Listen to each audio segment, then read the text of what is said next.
Ucu yanık mektup aldım, kara yasa bürünürüm.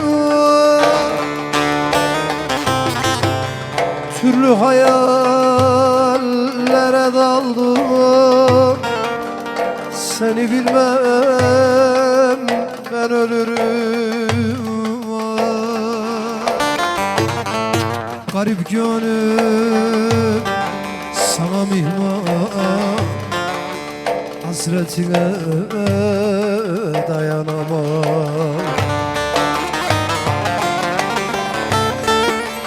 Gelinlik giydiğin zaman seni bilmem ben ölürüm.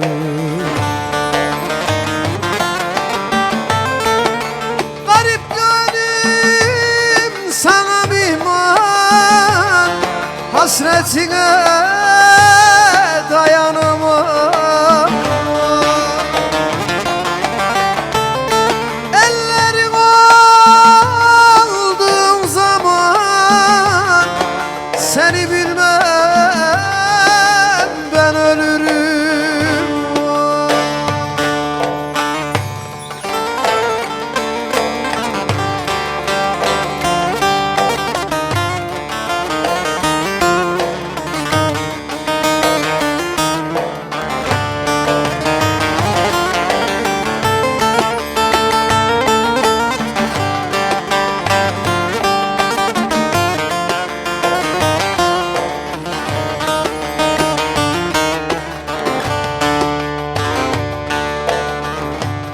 Boştaki oyuncu kızlar buyursunlar efendim. Felek vurdu taştan taşa, bu da mı gelecek başa? Kavlimiz giderse boşa, seni bilmem ben ölürüm.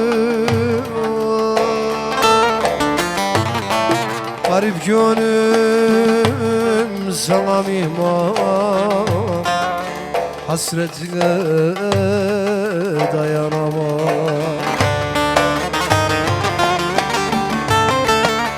Gelinlik giydiğin zaman seni bilmem ben ölürüm. Mesut Bey ve masası buyursunlar efendim.